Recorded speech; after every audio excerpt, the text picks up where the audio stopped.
বাঙালির শ্রেষ্ঠ উৎসব শারদীয় দুর্গোৎসবের আর মাত্র কয়েকদিন বাকি। ভোরের শিশির ভেজা আকাশে সোনালি রোদের ঝিকিমিকি যেন আগমনী বার্তা নিয়ে আসে। আনন্দে মাতোয়ারা হয়ে ওঠে সর্বস্তরের মানুষ। কিন্তু এই আনন্দ উৎসবের নেপথ্যে রয়েছে এক বিশেষ অবদান, মৃৎশিল্পীদের অক্লান্ত পরিশ্রম। তেলিয়ামুড়ার নেতাজিনগরের বাসিন্দা দীপক দেবনাথ গত 22 বছর ধরে সুনামের সঙ্গে দুর্গা প্রতিমা নির্মাণ করে আসছেন। আর তুলীয় কারুকার্যের ছোঁয়ায় প্রাণ প্রায় মাটির প্রতিমা। দর্শনার্থী থেকে শুরু করে পুজো উদ্যোক্তাদের মন জয় করে নেয় তার তৈরি প্রতিমা। এই বছরও কোমর বেঁধে ব্যস্ত সময় কাটাচ্ছেন তিনি। তার সঙ্গে কাজ করছেন আরও কয়েকজন মৃৎশিল্পী। প্রজন্ম থেকে প্রজন্মে চলতে থাকা এই শিল্প আজ তার পরিবারেও উত্তরাধিকার সূত্রে প্রবাহিত হচ্ছে। মাত্র 12 বছর বয়সেই তার ছেলে দেবজিৎ বাবার পাশে দাঁড়িয়ে প্রতিমা গড়ার কৌশল শিখে নিচ্ছে।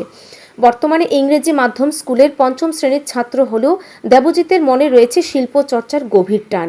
দীপক দেবনাথ জানান, একটানা 22 বছর ধরে তিনি এই প্রতিমা গড়ছেন। গত বছরের তুলনায় এবছর চাহিদা অনেক বেশি। যদিও প্রতিমা নির্মাণের সরঞ্জামের দাম কিছুটা বেড়েছে, তবু পুজোর সংখ্যা বৃদ্ধি পাওয়ায় লাভের মুখ দেখার আশায় রয়েছেন তিনি। প্রতিমা নির্মাণই তার সংসার চালানোর একমাত্র ভরসা। যাকে লুদু নামে পরিচিত। আচ্ছা, এটা কোন জায়গা? এটা তেলিয়ামুড়া নেতাজিনগর।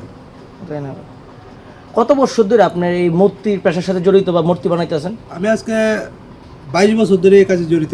এই কাজ করে জীবিকা নির্বাহ করছি। মানে শুধু আপনার কি এই মূর্তি শুধু বানানোর উপরে কি জীবিকা নির্বাহ হয়? আচ্ছা, কিরকম এই বছর মূর্তির মানে আপনার কাছে অর্ডার এসছে বা কিরকম চাহিদা? এবার অন্যান্য বছর বা গেছে বছরের তুলনায় এবার চাহিদাটা বেশি হয়েছে এবং মূর্তিও বেশি হয়েছে। আরও অনেকগুলি মূর্তি এসেছিলো, আমি রাখতে পারিনি। আমি টোটালি 17টা মূর্তি বানিয়েছি।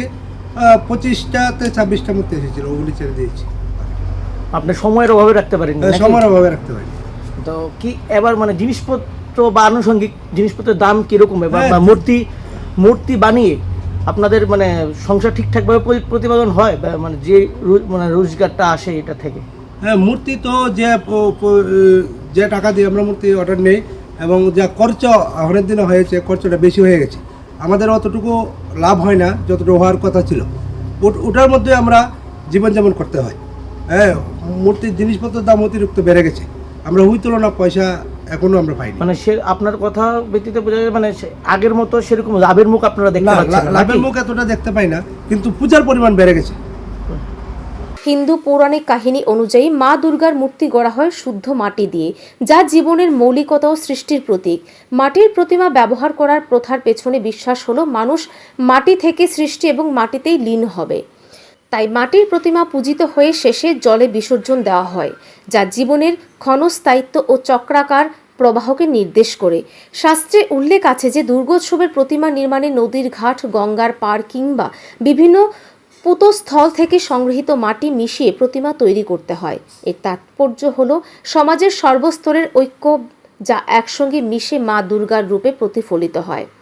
একদিকে অভিজ্ঞ শিল্পীর হাতের নিখুঁত কারুকার্য, অন্যদিকে নতুন প্রজন্মের আগ্রহ, দুজনে মিলে যেন পুজোর আনন্দে নতুন মাত্রা যোগ করছে।